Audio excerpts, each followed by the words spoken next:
हमारे अंदर जो शक्तियाँ हैं उसमें से एक शक्ति ऐसी है कि जो हमारे को परमेश्वर से संबंधित कर देती है। उस शक्ति का नाम कुंडलिनी है। वो हमारे रीढ़ की हड्डी में जो त्रिकोणाकार अस्थि है उसमें सुप्तावस्था में रहती है। जब वो देखती है कि कोई ऐसा अधिकारी उसके आगे खड़ा हुआ है तो वो स्वयं ही खड़ी हो जाती है। और जिस प्रकार ये रस्सी या ये कनेक्शन जिस प्रकार हम लोग मेन से लगा देते हैं, उसी प्रकार वो शक्ति हमें उस मेन से लगा करके और हमें परमेश्वर से संबंधित करती है। इसी प्रकार हम अपने आत्मा को जानते हैं। When the Kundalini rises, you actually can see the movement of Kundalini. There have been many people who have been talking of Kundalini awakening. Actually, none of them who say so have shown the rising of the Kundalini. The reason being, the Kundalini never rose. The Kundalini only rises when there is somebody who is already enlightened and who knows the job of rising the Kundalini.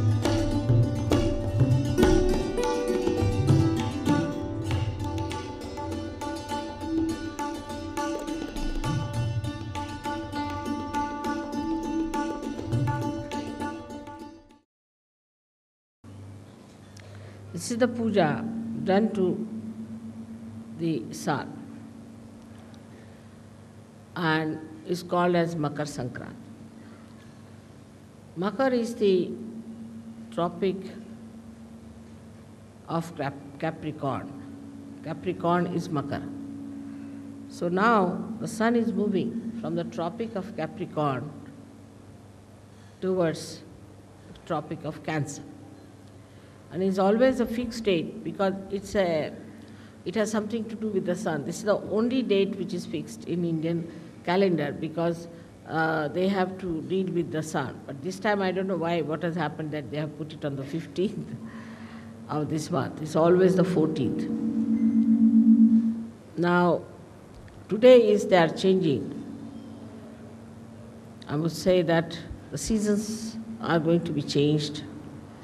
We've got 6 months when this sun moves towards the southern hemisphere and makes it warm. And when it comes to the northern hemisphere from tomorrow. So today is the last day, which we say that is the day which is the coldest day, according to Indian understanding. After this, the heat will start growing, and we can do anything that is auspicious, any auspicious things can be done after this puja is over during the summertime. Though it's very hot in summer, still people want the sun to rule us and to give us warmth because of him only all the fields and all the vegetables, all the fruits, everything grows. And that's why when the 6 months the sun is not here, we call it as Sankrant, meaning a calamity in a way. That is when, of course, in the European countries or say in England, America, it is a calamity at that time when the sun is not there. But even here, it is regarded as a time. Today is the day that the end of the Sankrant, means the end of the calamity is over. And they give something sweet to eat, which is also mixed with sesame seeds. Because sesame seed is heat-giving, so today being the hottest day, coldest day, they want to use sesame seed. Also want you to retain the heat and to adjust yourself to the heat that's coming up. This is all thought of in a way, in a very gross level, on a very gross level, that we should keep the people warm enough. Also, it is said that the warmth of love should be expressed at this time for people because it's the coldest day. So they say that we give you this special thing for you to say something sweet, that is god god bola, means you say something sweet to us. And the people who live in warm countries are sweeter people than the people who live in colder places, because the nature is rather very unkind to them. I don't blame them for their temperament, because the nature is one kind. In India you can live anywhere. You can live under a tree, you can live in a forest, anywhere you can live quite happily, as long as there is water to drink and water to bathe. And there's not such a problem as we have to face in the other parts of the world, where if you have to go out of the house, you take about 15-20 minutes to dress yourself up. Here you just can walk out of the house, you can keep your houses open during the summertime, and there's no problem of any kind as far as the nature is concerned. Nature becomes very kind during summertime here because the trees are lush and lot of greenery. People feel very happy during that time, and all the activity becomes more with the sun's energy. But in the West, as you have seen, that the sun is much less. Because of that, people keep more to their houses, to artificial heating or other heatings, and the doors are closed, the hearts are closed, and it's difficult for them to communicate with other people. As you go down south more, in your countries also, you'll find people are warmer, simpler, very hospitable. With the sun, you get the heart, which is very open heart and a kind of a inviting heart. Now, if you see on the Sahajayoga style, the sun line is the right side and the moon is the left side. On the moon line, one can desire but cannot act. Apart from that, on the moon line, if you go too far, it can be destructive. Because if you sit in the house doing nothing, and also these days there's unemployment, say for example, no work, then you start thinking too much. And this thinking is just desire, energy working out, no action. And without the action, this energy can become very destructive.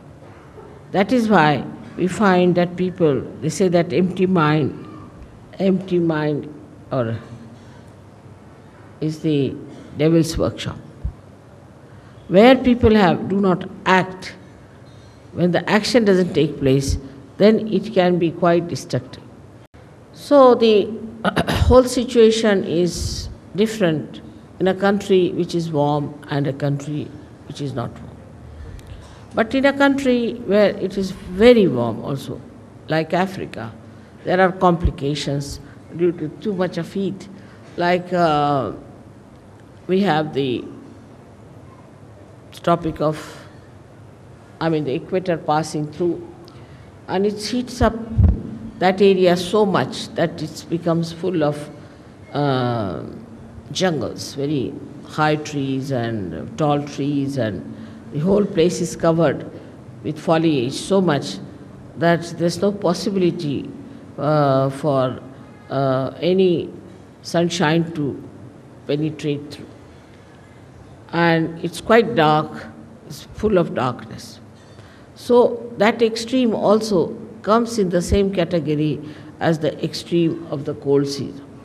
Now such people live there, and they naturally, because the sun is less, so they do not grow much, and they can be primitive people, and they can be quite aggressive, like they learn things from the animals, and they could be quite aggressive. So the balance has to be struck, and the balance is that we should desire and act.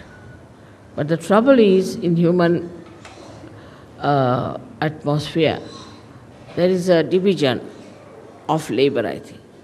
That one part of the country is thinking, another part of the country is acting. Under these circumstances, nothing will work out. So, a balance has to be struck where you have the Sushumna working out. Now, the Sushumna Nadi is the one where one would say is the equator. Is not equator, but is the axis of the Mother Earth. The axis of the Mother Earth is the Sushumna, and that has to act. And when it comes to that axis, it is the one that balances. Actually, there is nothing like a big pole inside the Mother Earth, which we can call it as an axis. There's nothing that is material inside the Mother Earth that we can call it as an axis, but it's the energy force which acts in such a manner that the Earth moves with such tremendous speed. When the cosmos is all spread out so much, it not only moves, but it creates day and night for us, so that daytime we can work and nighttime we can sleep, to give us a balance. Only also it moves in such a manner around the sun that half of the countries get the sun during the summertime and half of them get it during the winter time. That's the axis that acts and works out everything. Apart from that, this axis keeps all the distances necessary from other planets and other moving bodies in the cosmos. This axis is the intelligence of the Mother Earth. It is not only the intelligence, but it is the fragrance, and apart from it is the Sushumna Nadi, we can say, of the Mother Earth.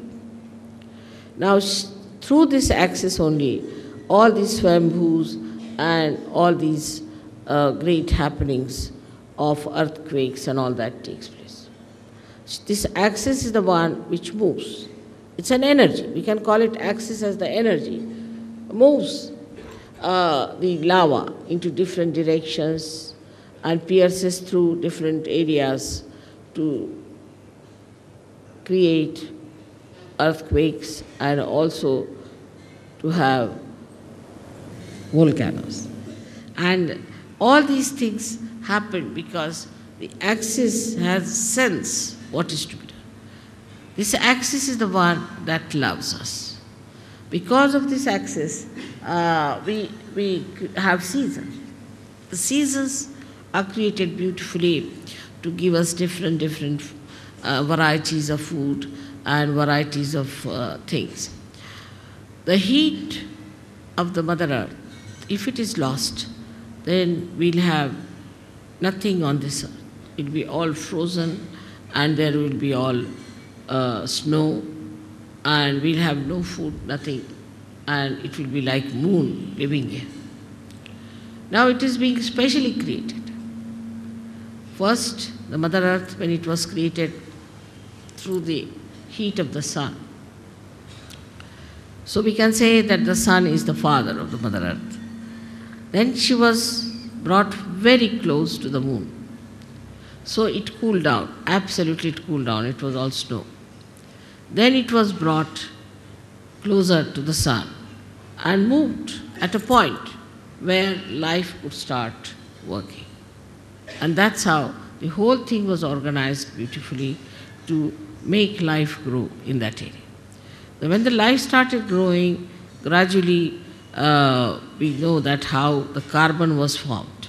Now the carbon is formed by the same axis because there's heat in the axis, the energy of heat that converts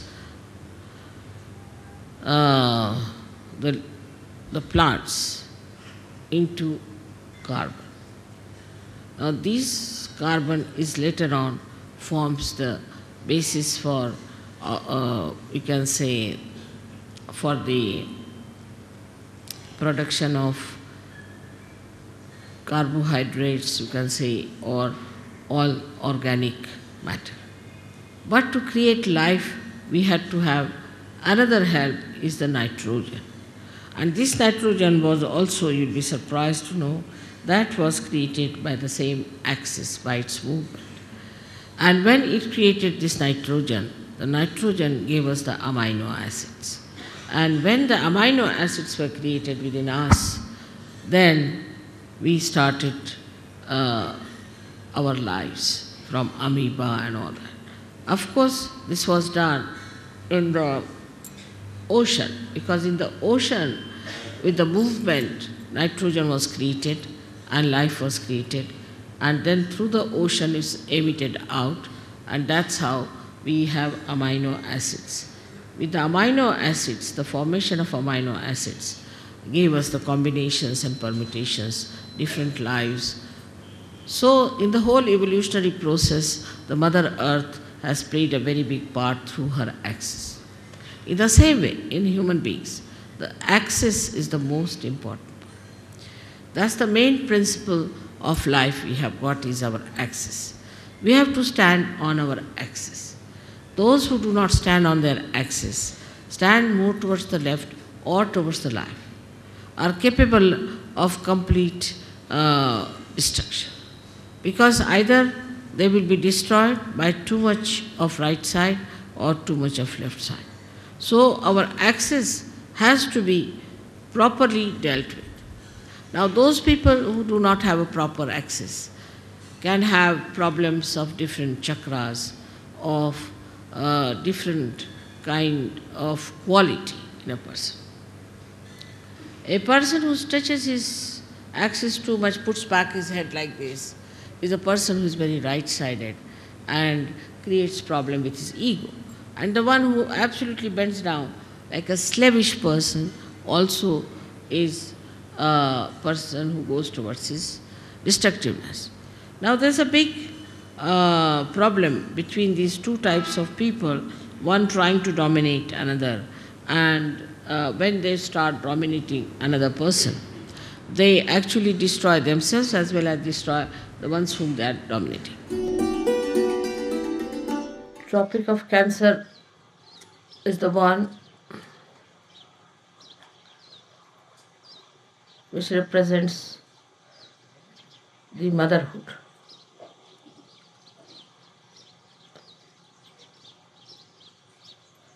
The motherhood of the earth.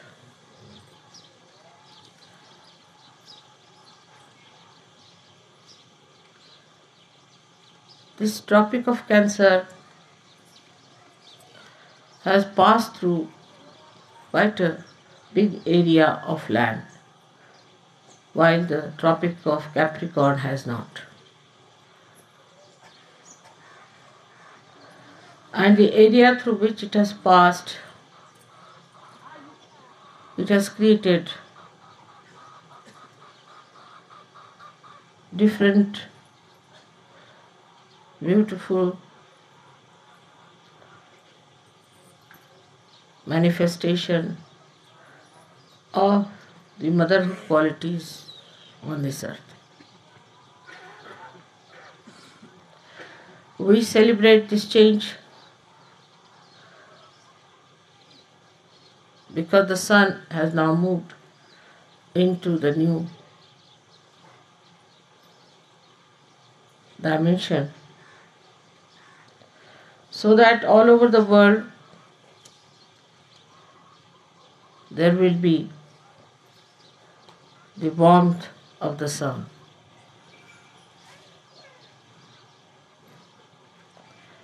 Warmth of the sun represents the warmth of God's love. This is the reason why we celebrate this festival by giving you some sort of a sweet made out of sesame seeds. Sesame seeds are given because they are also And now as we are coming from the cold, we come to the hot season in a way, hotter season. So to prepare you with that warmth of the sun, these special things are made out of the seed of sesame to represent the oncoming warmth and the warmth of the sun. Though in India the heat is too much, still people are waiting for this time to come in and they celebrate it with such a warm heart. At this time, it is said that we give you this sesame seed and the sugar to eat, but now you must speak in a sweet manner. God God Bola means you must speak in a sweet manner. Speaking in the sweet manner is very important. Some people think it is smart to speak in a rude manner or is very intelligent to be sharp on people. But no one likes this kind of a personality. You may be intelligent, you may be very sharp and smart. Maybe on a television people may like to see you, but not as companions, as friends. To speak in a very sweet manner is a sign of good breeding, good culture, and fear of God. Those who fear God will never speak rudely to another person, because in another person also the same spirit is shining. And why should we be sharp or angry with another person who is created by God Almighty as we are created? There are so many ways by which we could be sweet. There are little things if you do. You can create a lot of sweetness, but you need not a sharp tongue, but a sharp memory. I tried these things many a times. Once, one of the Sahajayogi, who is a very good Sahajayogi and an active Sahajayogi, was going in the car with me and his knife was stolen by the driver or somebody, and got very angry, the driver. I said, forget it, you see, he's a poor man, so he has taken it away, doesn't matter, just forget it. He says, no, it was because it's a present to me from somebody who was in Switzerland, and it's a Swiss knife which I was keeping with me, so I feel sorry that I've lost it. When I went to Switzerland, I bought that kind of same knife for him. When I came and I gave him, he didn't have words to say anything. He said, Mother, how did you remember? After such a long time, how did you manage to get this knife? I said, I have a very good memory. That's the trouble with me. The memory is so good that sometimes I just don't know. I may embarrass some people with my memory. It is that good. I don't forget anything whatsoever. I, of course, forget all the bad things, because no use remembering bad things. No use thinking of that. Because of forgiveness, you can always forget the bad things. And if you remember the good things, your joy becomes multiplied. If you try to remember something bad, then your joy goes down. Every time you see a person, try to remember what good that person has done to you, what good that person has. If you have memory for good things, you will have a very nice time.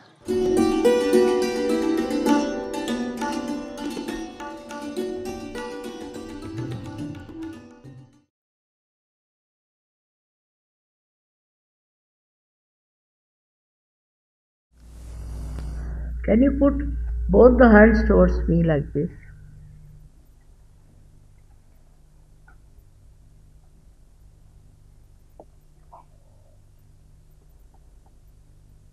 And now please close your eyes, please.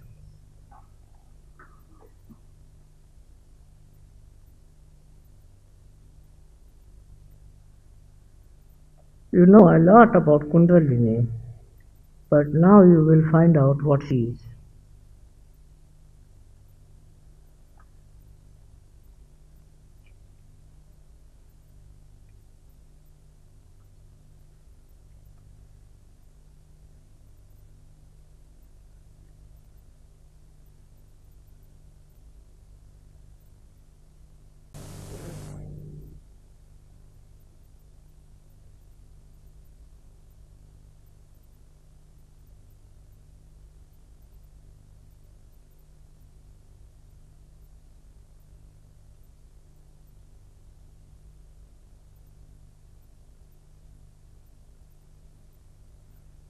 Please put right hand on top of your fontanelle bone area,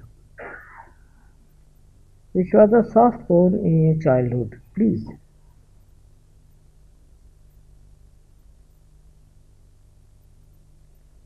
Not touching the head, away from the head. Now, please put your left hand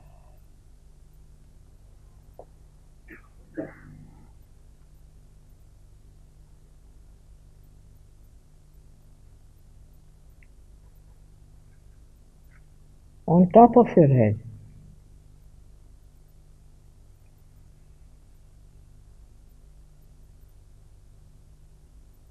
Again the right hand.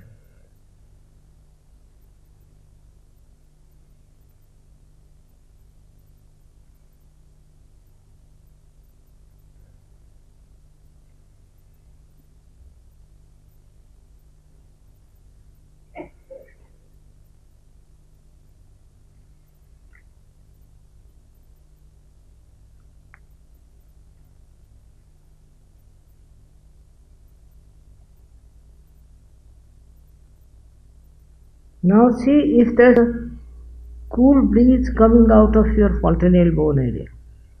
Could be hot also. Just see if there is cool breeze. It could be hot, as I told you, doesn't matter.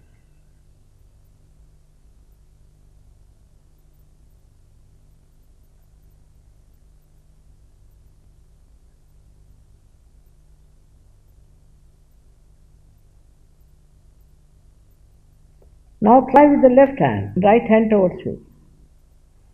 If there's a cool breeze coming out of, please put down your head.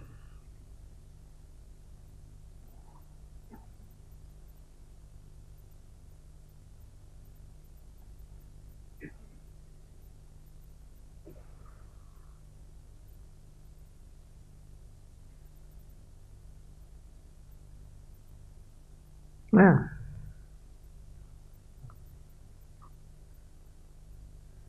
There are some left-sided people, I must tell you. There are some. But you'll find out very soon. Now, please open your eyes. Again put the hands towards me, please.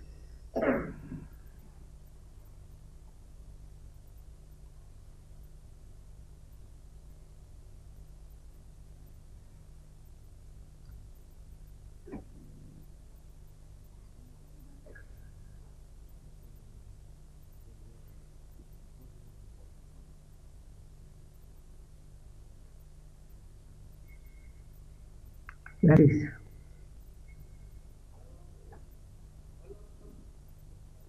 Now in your hands you'll feel the cool breeze. Or maybe the hot.